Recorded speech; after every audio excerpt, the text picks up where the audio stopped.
Ya, saya bersama rakan-rakan yang lain.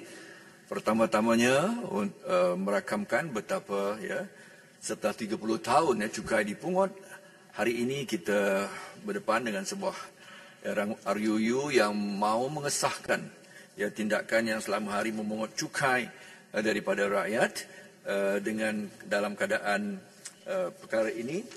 Soalannya mudahnya, mengapa kerajaan sebelum ini tidak mengesahkan levy keuntungan luar biasa ini dalam Dewan Rakyat ini? Itu pertanyaan saya nombor satu, dan juga disinggung dan terkait dengan apa yang disebut oleh kawan-kawan yang lain.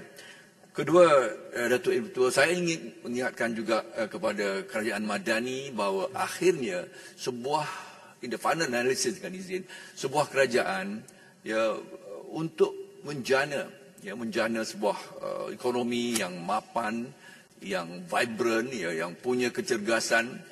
Saya ingatkan kepada kerajaan bahawa peranan kerajaan adalah untuk mencerakin ataupun merangka sebuah incentive structure.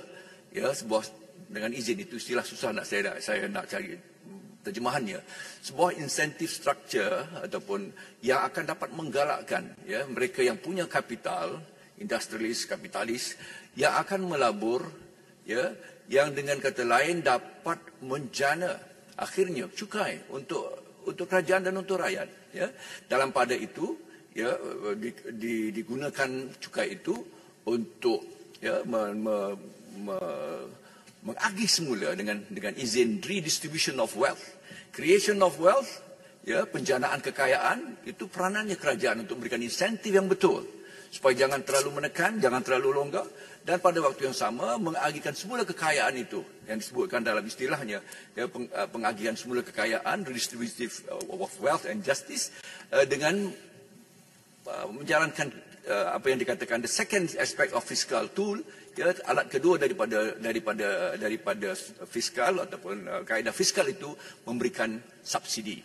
Jadi tidak ada masalah tentang subsidi, dan jangan dianggap subsidi itu negatif, kerana subsidi itu juga membantu penjanaan sebuah ekonomi. Sama ada subsidi itu langsung diberikan kepada producer untuk mengangkat ataupun mencergaskan lagi production. Hari ini kita bermasalah dengan ayam dan telur. Saya nampak perkara itu adalah masalah supply chain yang antara lain subsidi diberikan tidak pada waktu yang membantu mereka untuk produce.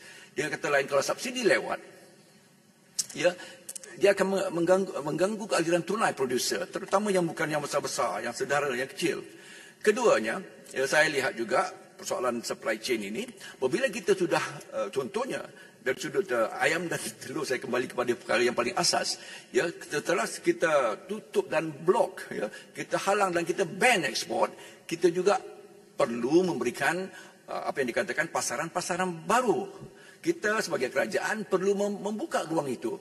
Tetapi kalau kita pada waktu yang sama ban ekspor dengan tidak kita berikan pasaran-pasaran baru, yang mungkin lokal, dan keduanya kita tentukan harga yang tetap dalam keadaan price control, dalam keadaan kita tidak memberikan subsidi yang sesuai pada waktu yang mereka perlukan untuk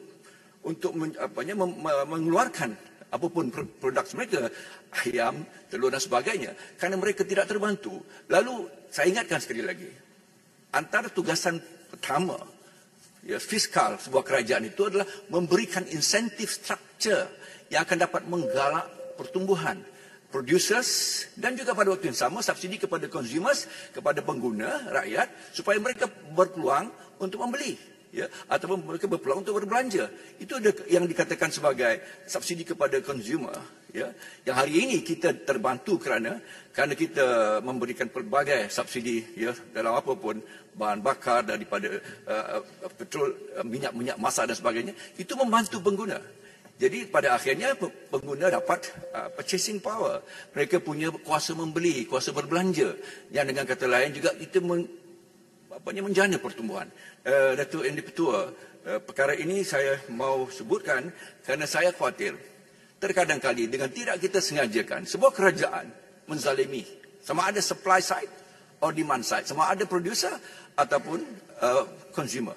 Jadi jangan terlalu di sinilah saya nak sebutkan waktu pun sudah poin yang paling penting bagi saya dalam hal ini adalah untuk memerhatikan bahawa kerajaan madani ini supaya jangan keterlaluan dan benar-benar madani, benar-benar civilized, benar-benar termadun, benar-benar cekap, mapan dan prudent dalam hal fiscal policy-nya, supaya tidaklah berlaku seperti ini. 30 tahun baru nak bentang pengesahan, dan saya juga mahukan menteri untuk membuka lagi apakah ada di sana dari hal cukai, untuk kita broaden our tax base, untuk kita perlebarkan dari sudut peluang untuk kita menjana cukai, menjana hasil oleh kerajaan yang membuat komitmen yang besar. Saya kira Perdana Menteri, Menteri Kewangan Tambun membuat komitmen untuk menurunkan fiscal deficit kepada 35% KDNK 2030 dan tahun ini kepada 5% KDNK. Itu semua adalah janji-janji yang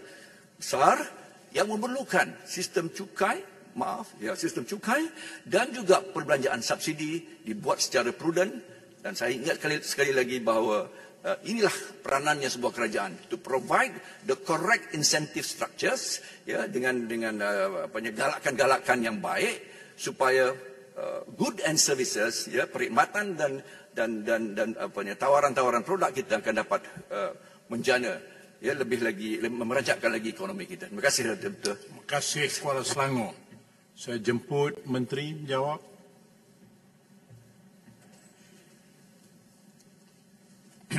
Datuk Yang Pertua, saya ingin mengucapkan terima kasih kepada Ahli yang berhormat Beruas, Kubang Pasu, Tanjung Piai, Pendang, Subang, Parit, Ampang, Kuala Selangor yang telah mengambil bahagian dalam ucapan dan perbahasan rancangan undang-undang ini. Seperti yang telah dijelaskan secara ringkas, levy keuntungan luar biasa telah dikutip oleh kerajaan ke atas minyak sawit mentah dan minyak isi rong sawit mentah, elektrik serta buah kelapa sawit sejak Akta Levy Keuntungan Luar Biasa 1998 berkuat kuasa mulai 1 Januari 1999. Hasil kutipan telah kita gunakan untuk pemberian subsidi minyak masak bagi menstabilkan harga runcit minyak masak dan juga untuk mengurangkan kos sara hidup serta program pembangunan yang lain. Untuk YB Beruas, terima kasih kerana pada 17 Mac 2023, syarikat telah mengemukakan tawaran untuk penyelesaian luar mahkamah pada Jabatan Peguam Negara. Pada 21 Mac 2023, Jabatan Peguam Negara mengemukakan persetujuan kerajaan Malaysia dengan sedikit pindaan. Pada 27 Mac